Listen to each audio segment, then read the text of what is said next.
Isang mapagpalang umaga sa ating lahat, mga kapatid ko kay Kristo, mula sa The Solid Rock Morning Devotion.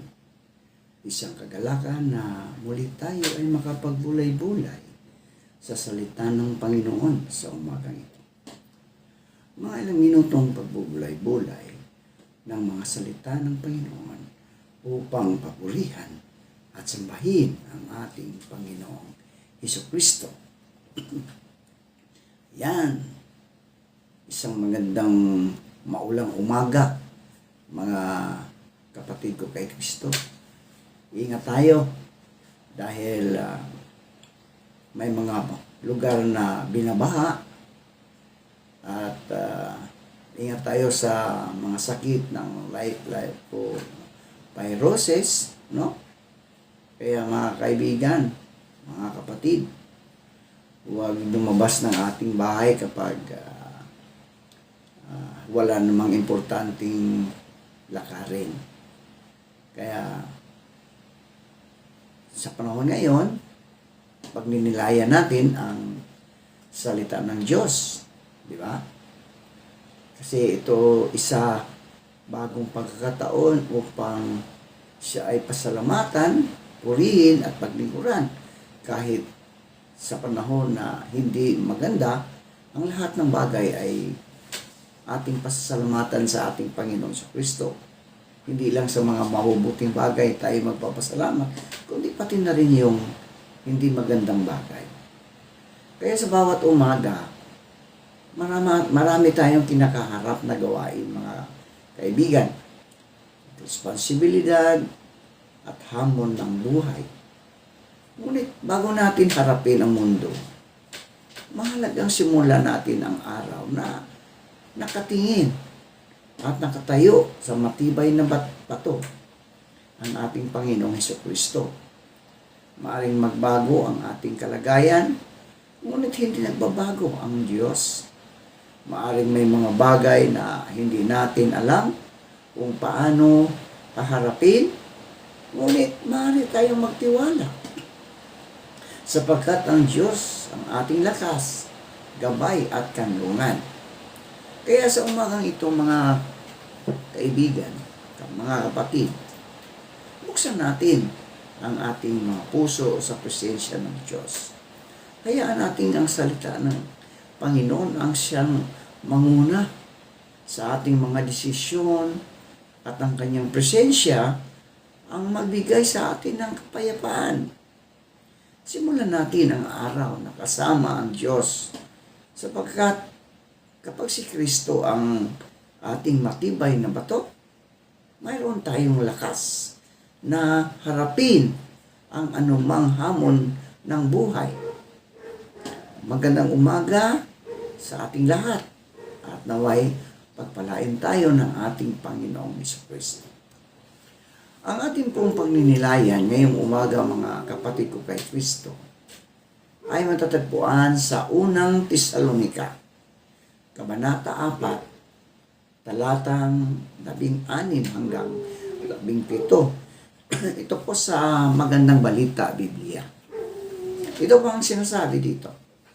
Sa araw na iyon, ay maririnig ang tinig ng arkanghel at ang tunog ng trumpeta ng Diyos, at ang Panginoon mismo ay bababa mula sa langit at sumisigaw. At ang mga namatay na sumasampalataya kay Kristo ay bubuhayin muna.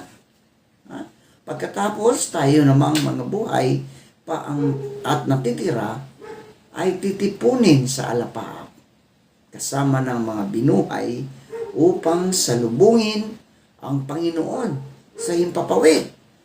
Sa gayon, makakapiling natin siya magpakailanman. Pinagpala na po tayo sa pagkabasa at pagkarinig ng kanyang mga salita. Samahan ninyo ako sa pananalangin. Manalangin tayo. Aming mapagmahal at makapangyarihang Diyos, maraming salamat po sa panibagong pagkakataon na kami ay makapagtipon at makapag-aral ng iyong salita. Salamat po sa iyong biyaya at pag-ibig at patuloy na paggabay sa aming buhay. Panginoon, sa aming pagninilay tungkol sa The Great Capture, are you ready? Buksan mo po ang aming mga puso at isipan upang maunawaan namin ang iyong mensahe. Tulungan mo kaming maging handa sa pagbabalik ng aming Panginoong Jesucristo. Alisin mo ang anumang takot, pag-alinlangan, at mga bagay na humahadlang sa aming tunay na pagsunod sa iyo. Bigyan mo kami ng pusong mapagpakumbaba, pusong nagsisisi sa kasalanan, at pusong tapat sa paglilingkod. Naway ang iyong salita ay maging gabay namin upang mamuhay ng may pananampalataya, kabanalan, pagmamahal at pag-asa habang hinihintay namin ang pagbabalik ni Kristo. Pagpalain mo ang bawat isa sa amin. Gamitin mo ang oras na ito upang kami ay mapalapit sa iyo at higit sa lahat, makilala ka. Panginoong Hesus, amin ding inilalapit sa iyo ang aming mga kapatid, mga kaibigan na ngayon ay nababahaan dahil sa patuloy na pag-ulan, Panginoon.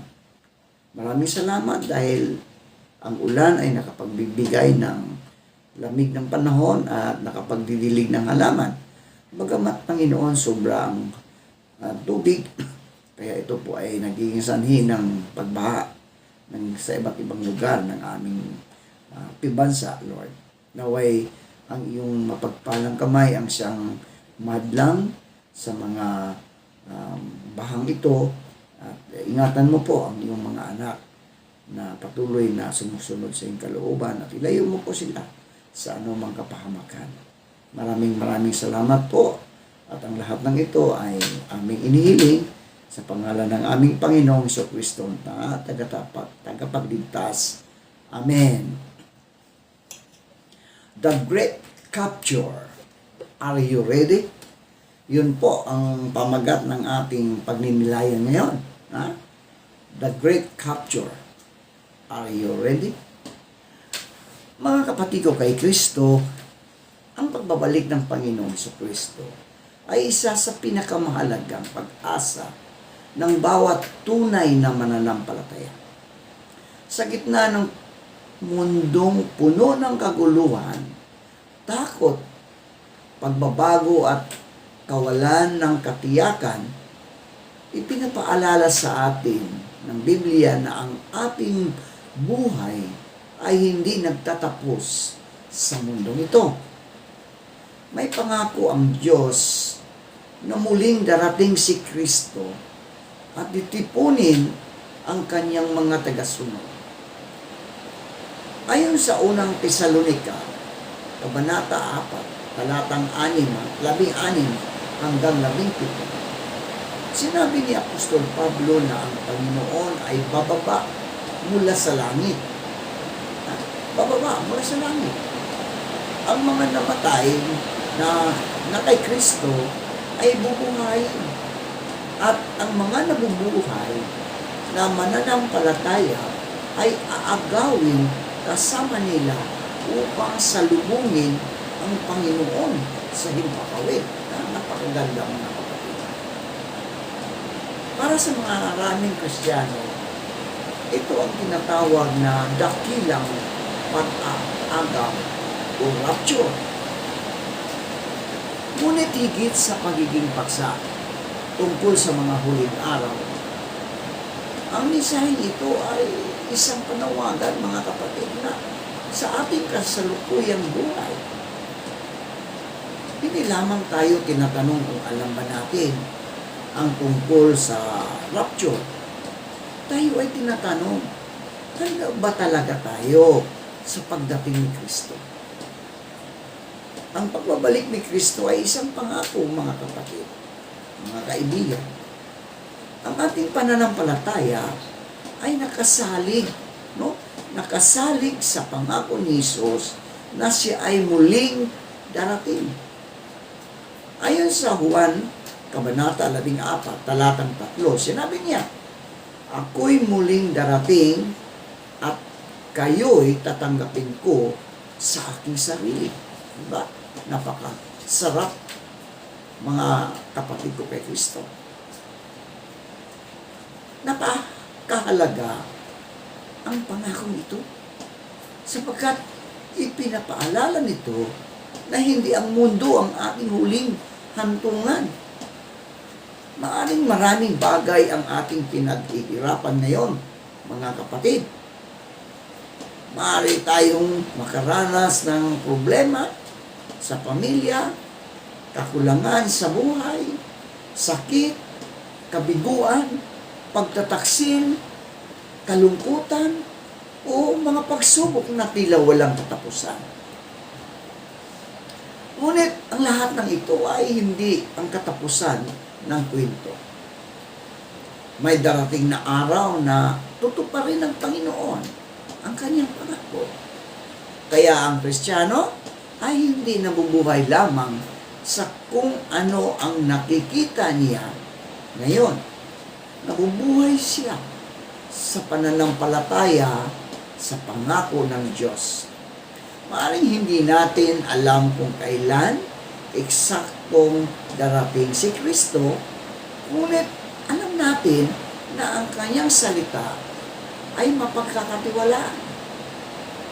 Ang tanong ay hindi kailan, kundi handa ka na ba? Di ba? Hindi kailan, kundi handa ka ba? Maraming tao ang interesado sa mga pangyayari tungkol sa katapusan ng panahon. Nais nilang malaman kung kailan mangyayari ang rapture. Ano ang mga palatandaan? Ano ang mangyayari pagkatapos nito? At kung gaano na tayo kalapit sa katapusan. Ang mga bagay na ito, mga kapatid, ay maaaring pag-aralan.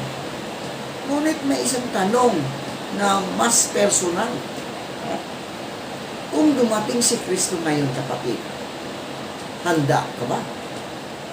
O handa ba ako? Mas personal na tanong yon, di ba? Ito ang tanong na dapat nating pag-isipan, mga kapatid ko kay Kristo, mga kaibigan. Minsan, masyado tayong abala sa paghahanap ng mga palatandaan sa mundo. Ngunit nakalimutan natin tingnan ang kalagayan ng ating sariling puso. Maaari alam natin ang maraming Bible verses, ngunit kumusta ang ating relasyon sa Diyos? Maaring regular tayong dumalo sa ating pananambahan, ngunit tunay ba nating sinusunod si Kristo?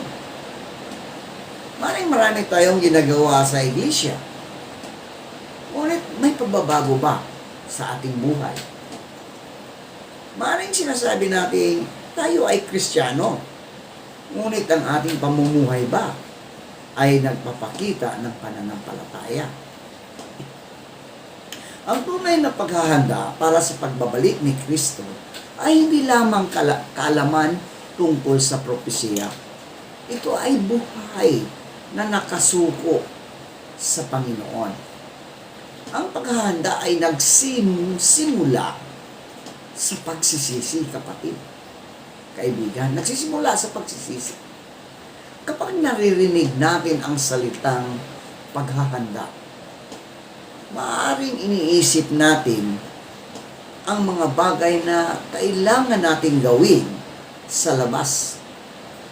Ngunit ang pinakamahalagang paghahanda, kaibigan ko kay Kristo, mga kapatid ko kay Kristo, ay nagsisimula sa ating puso. Ang kasalanan ay naghihiwalay sa tao, sa Diyos. Kaya kailangan nating lumapit kay Kristo ng may tunay na pagsisisi. Ang pagsisisi ay hindi lamang pagsasabi ng patawad, Panginoon. Ang tunay na pagsisisi ay pagkilala na tayo ay nagkamali. Pagtalikod sa kasalanan at pagbabalik sa Diyos. May mga bagay na maaaring matagal na nating kinikimkim sa ating puso. Ang galit, ang inggit, sama ng loob, kayabangan, kasinungalingan, pagnanasa, kasakiman, o anumang bagay na hindi kalugod-lugod sa Diyos. Minsan, sinabi natin, ganito ba? Ganito na talaga ako. Diba? Ganito na talaga ako. Ngunit mga kapatid, ang biyaya ng Diyos ay may kapangyarihang baguhin ang ating buhay. Hindi tayo tinatawag ng Panginoon na manatili sa dati nating kalagayan. Tinatawag niya tayo upang lumago sa kabanalan. Kaya habang hinihintay natin ang pagbabalik ni Kristo, dapat nating itanong, ano ang kailangang baguhin ng Diyos sa aking buhay? Hindi natin alam ang araw at oras. Ayon sa Mateo, talatang 24, Kabanata 24, talatang 36, malinaw na sinabi ni Jesus na walang nakaalam ng araw at oras ng kanyang pagdating. Ito ay isang mahalagang paalala, kapatid. Isang mahalagang paalala laban sa pagtatakda ng petsa o paghulula. Hindi natin kailangang malaman ang eksaktong oras, kapatid. Ang kailangan natin ay maging handa sa lahat ng oras. Isipin natin, ang isang taong naghihintay sa isang mahalagang bisita. Kung alam niya ang eksaktong oras ng pagdating, maaari niyang ipagpaliban ang paghahanda hanggang sa huling minuto. Di ba? Ngunit, kung hindi niya alam kung kailan darating ang bisita, kailangan niyang maging handa palagi. Ganon din ang buhay Kristiyano, mga kapatid. Hindi natin alam kung kailan darating ang Panginoon. Kaya hindi natin dapat sabihin, mamaya na ako magsisi, bukas na ako maglilingkod, sa susunod na lang ako manalangin, kapag matanda na ako, saka ako magiging seryoso sa Diyos. Hindi natin alam, kapatid, kung gaano karami ang ating bukas. No? Hindi natin alam kung gaano karami ang ating bukas. Ang mayroon tayo ngayon, kaya gamitin natin ang araw na ito upang lumapit sa Diyos. Ang pag-asa sa pagbabalik ni Kristo ay hindi dapat magdulot ng takot lamang. Kapag pinag-uusapan ang mga huling araw, may mga taong natatakot. Natatakot sila sa paghuhukom. Natatakot sila sa kamatayan. Natatakot sila sa mga mangyayari sa mundo. Ngunit, mga kapatid, para sa taong tunay na nagtitiwala kay Kristo, ang pagbabalik ng Panginoon ay hindi lamang mensahe ng takot. Ito ay mensahe ng pag-asa. No? Mensahe ng pag-asa. Ayon sa unang Tesalonica, Kabanata 4, talatang 18, sinabi ni Apostol Pablo, kaya't mangag-aliwan kayo sa isa't isa sa pamagitan ng salitang ito. Napakagandang nito, mga kapatid. Di ba? Napakaganda. Ang mensahe tungkol sa pagbabalik ni Kristo ay dapat magbigay ng lakas ng loob. Bakit? Bakit? Dahil ang huling salita ay hindi kamatayan. Hindi kamatayan. Ang huling salita ay hindi kasalanan. Ang huling salita ay hindi paghihirap. Ang huling salita ay kay Kristo. So, para sa mga kay Kristo, may buhay na walang hanggan, may pag-asa, may muling pagkabuhay, may pakikipag-ugnayan sa Panginoon magpakailanman. So, ang tunay na paghihintay ay may kasamang paglilingkod. Hindi ibig sabihin na dahil hinihintay natin ang pagbabalik ni Kristo ay wala na tayong gagawin. Meron, mga kapatid. Di ba? Sa katunayan, ang tamang paghihintay ay aktibong paghihintay. Habang naghihintay tayo, mga kapatid, tayo ay naglilingkod. Habang naghihintay tayo ay nananalangin. Habang naghihintay tayo ay nagmamahal. Habang naghihintay tayo ay nagpapatawad. Habang naghihintay tayo ay nangangaral. Habang naghihintay tayo ay gumagawa ng mabuti. Habang naghihintay tayo, mga kapatid, tayo ay nagiging instrumento ng Diyos sa buhay ng iba. Buhay ng ibang tao. Hindi tayo, kapatid, iniligtas upang tagamasid lamang, ha? Maging tagamasid lamang. Hindi tayo iniligtas upang maging tagamasid lamang. Iniligtas tayo upang maging mga saksi ni Kristo. So, ang bawat araw na ipinagkakaloob ng Diyos ay isang pagkakataon upang maglingkod. May mga tao pa rin kailangang makapakinig. Habang iniisip natin ang dakilang araw, mga kapatid, dapat din nating isipin ang mga taong hindi pa nakakakilala kay Kristo. Maaring mayroon tayong kapamilya na malayo sa Diyos. Maaring may kaibigan tayong walang pananampalataya. Maaring may katrabaho tayong dumaraan sa matinding problema. Maaring may kabataang nangangailangan ng gabay.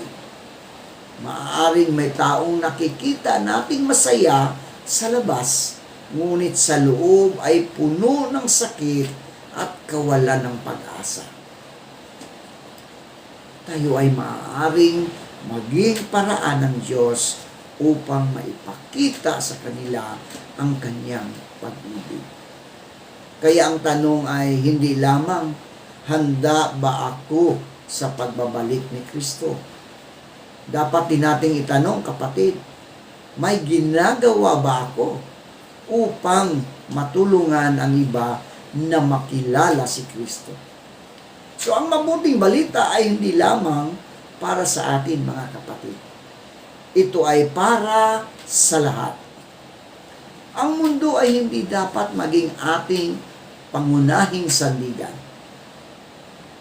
Ang pagbabalik ni Kristo ay nagpapaalala sa atin na ang lahat ng bagay sa mundong ito ay pansamantala lang. Pansamantala. Maaari tayong magkaroon ng magandang bahay. Maaari tayong magkaroon ng magandang trabaho.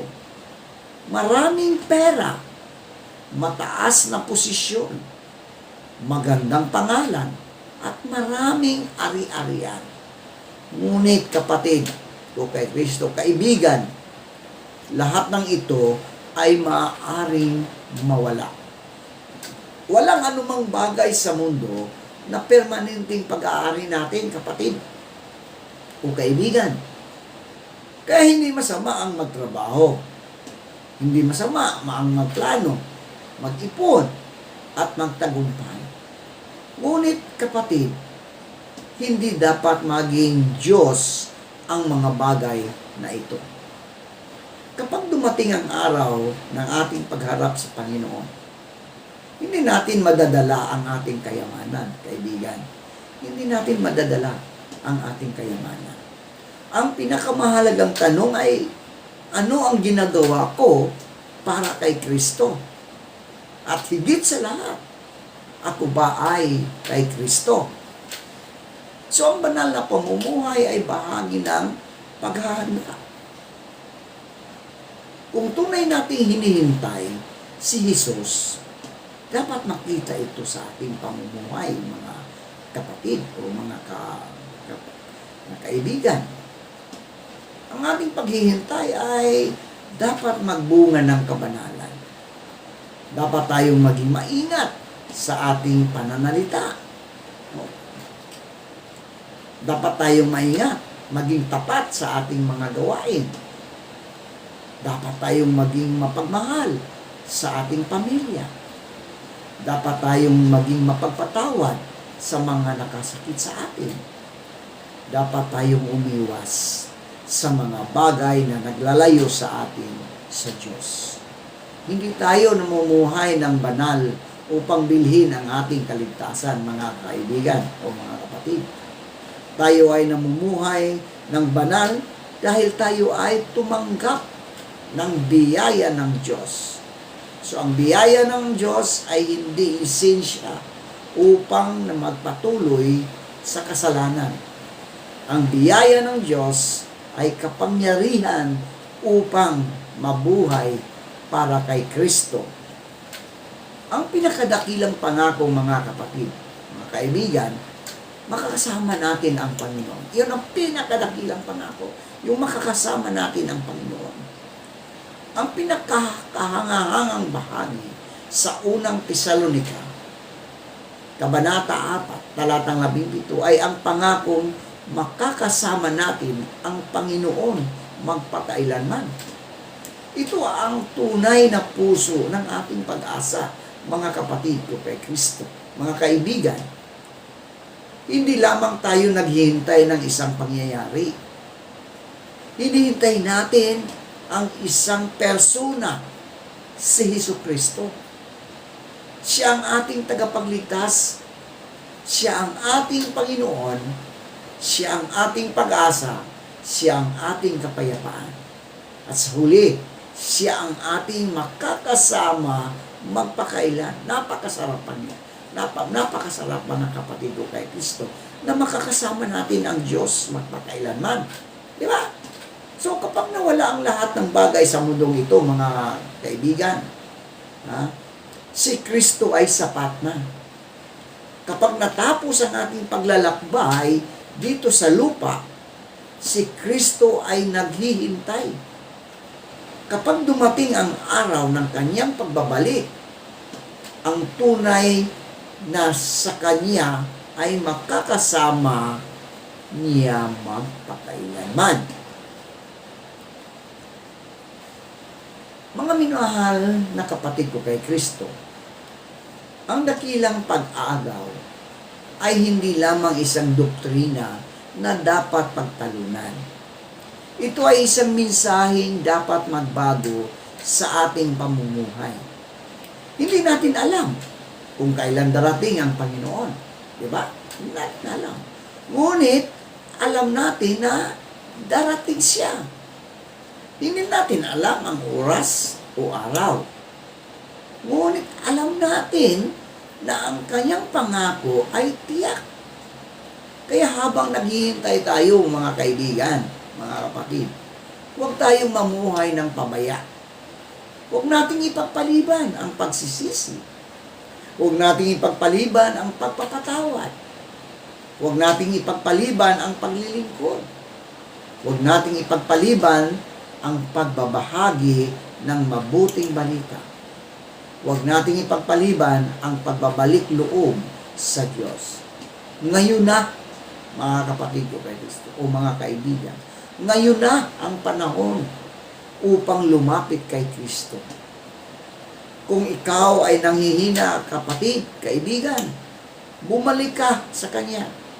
Kung ikaw ay naliligaw, bumalik ka sa Kanya. Kung ikaw ay may kasalanang kinikimkim, dalhin mo ito sa Kanya.